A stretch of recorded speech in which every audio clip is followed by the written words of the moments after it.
He commanded no battalions. He never fired a shot in anger during the Second World War, yet without him, Hitler's war machine might have ground to a halt before it even began. Fritz Todt was the engineer who translated Nazi ideology into concrete reality, the Autobahns, the bunkers, and a logistical network that stretched across a continent. His infrastructure became the skeleton of the Third Reich, powered by an engine of forced labor. By the time his aircraft disintegrated in a fireball in 1942, Todt had done more to shape the course of the war than most of the generals who fought it. Fritz Todt was born on September 4th, 1891 in Pforzheim, a quiet industrial town in southwest Germany. The son of a factory owner, young Fritz developed an early obsession with technology and design. He pursued this passion at the technical universities of Karlsruhe and Munich. When the Great War broke out in 1914, a 23-year-old Todt wasted no time enlisting. He served the Imperial German Army, first in the mud of the infantry, and later as an aerial observer, a high-risk assignment that earned him the Iron Cross. Born of the bitterness of Germany's defeat drove Todt back to civilian life with a desire to reconstruct rather than resent. He completed his doctorate and joined the firm Sager and Werner, mastering the art of building tunnels and mountain passes. In a way, the 1920s brought economic ruin to the Weimar Republic. Todt saw a landscape ripe for modernization. As bridges rose and roads connected the fractured nation, he gained a reputation for technical brilliance and administrative order, a man who could impose structure upon chaos. But politically, Todt was a true believer.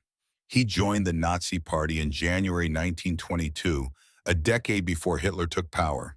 He wasn't a shouter or a demagogue, he was a fixer. By 1931, he had joined the SS, rising to the rank of Standartenführer under Heinrich Himmler.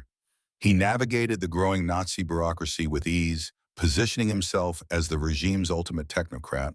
In 1932, Todt finalized his doctorate at the Technical University of Munich with a thesis on the durability of asphalt road surfaces.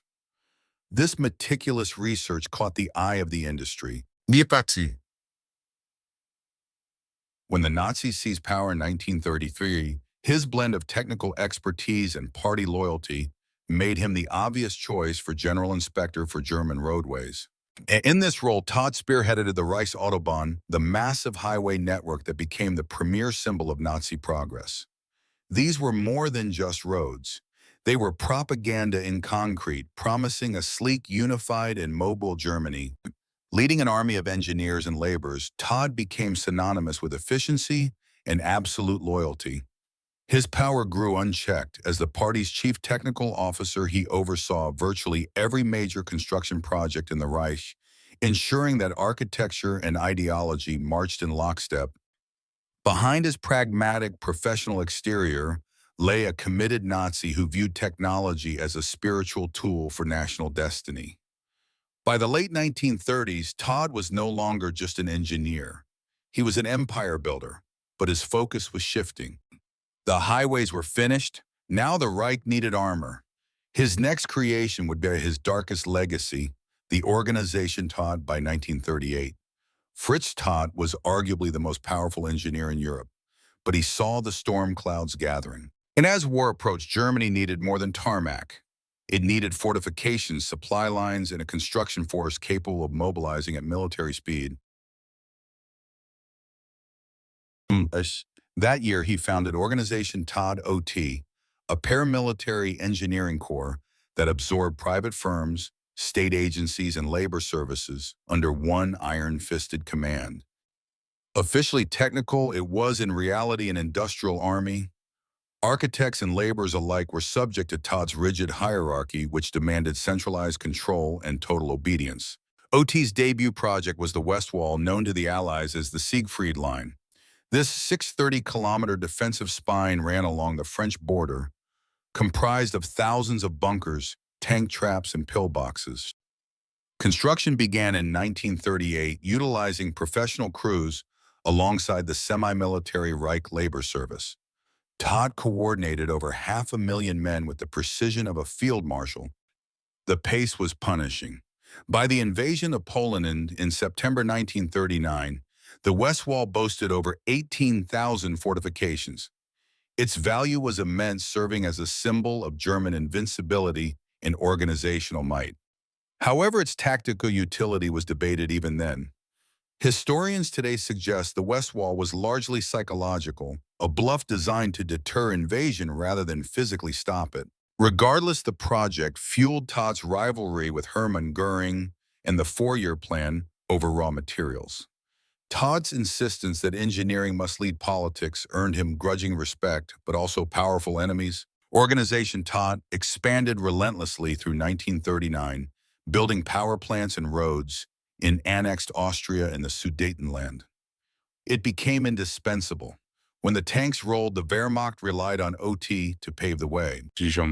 When war erupted in September 1939, Todd's empire became the logistics lifeline of the German effort. As the army blitzed through Poland, OT followed, rebuilding bridges and converting ruined territory into military assets. Only impressed by his results, Hitler promoted him on March 17, 1940, to Reich Minister for Armaments and Munitions. He now controlled not just construction, but the entire industrial output for the armed forces. Much that Todt's reach now spanned occupied Europe. After the fall of France in 1940, he directed the Atlantic Wall, a chain of coastal defenses stretching from Norway to Spain. His engineers poured oceans of concrete to build massive U-boat pens at Lorient and Saint-Nazaire, impervious to Allied bombs. They built the airfields and depots that kept the Luftwaffe and Navy operational. Each project showcased Todd's logistical genius and his willingness to burn through human resources to get the job done. That human cost skyrocketed after 1941. With the invasion of the Soviet Union, OT followed the army into the east. Facing brutal winters and endless distances, the demand for roads and airstrips was insatiable. Projects like Transit Road 4, Durchgangsstrasse 4 in Ukraine consumed tens of thousands of lives. Prisoners of war and concentration camp inmates were drafted into the machine. Under Organization Todt, slavery was systematized. By 1944, it is estimated that over 1.3 million people were working for OT, including hundreds of thousands of forced laborers. Conditions were horrific: starvation, rations, no medical care, and work until death. Todt blurred the line between military necessity and war crimes. While he occasionally complained about the inefficiency of starving workers, he never questioned the morality of enslaved labor. His only metric was output. Despite his success, Todd's position was precarious. He was surrounded by sharks like Martin Bormann and Hermann Goering. Furthermore, Todt's pragmatism began to clash with Hitler's delusions. By late 1941, sources suggest Todt had realized the war was lost. He reportedly warned the Fuhrer that victory in the East was impossible without a diplomatic solution or a total restructuring of the economy.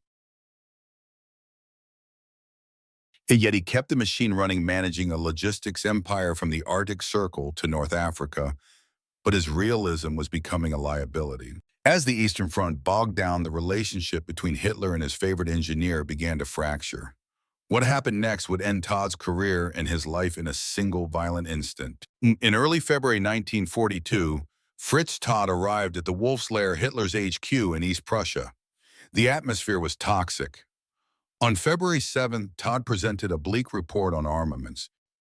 Witnesses claim he bluntly told Hitler the war could not be won militarily. Hitler reportedly dismissed the warning. They dined together that night, but the air was thick with tension. The next morning, February 8, 1942, Todt boarded his personal Heinkel He 111 to return to Berlin. At 8:35 a.m., the plane lifted off. Seconds later, it exploded in midair and crashed, killing everyone on board. Albert Speer, who was scheduled to be on that flight, had canceled at the last minute, a twist of fate that saved his life and changed history. Hitler moved fast. Within hours, he appointed Speer as Todd's successor, handing him control of the ministry and organization. Todt, the official inquiry, blamed a fuel system malfunction. But rumors of sabotage swirled immediately.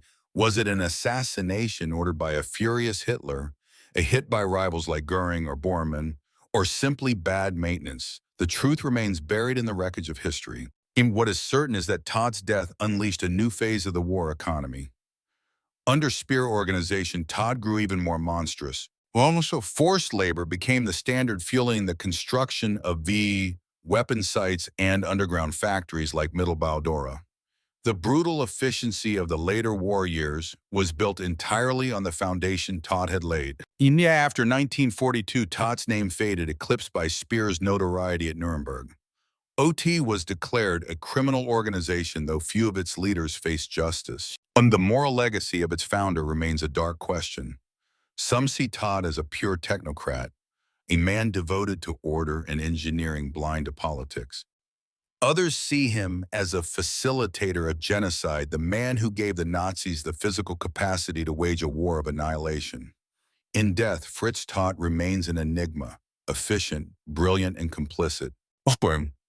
His Autobahn still carry traffic across Germany today, silent reminders of how technical progress can serve tyrannical power. His story poses a haunting question for history. Can technology ever truly be neutral? Thanks for watching. For more insights into the figures who shaped the Second World War, be sure to subscribe and hit the bell for more History Inside.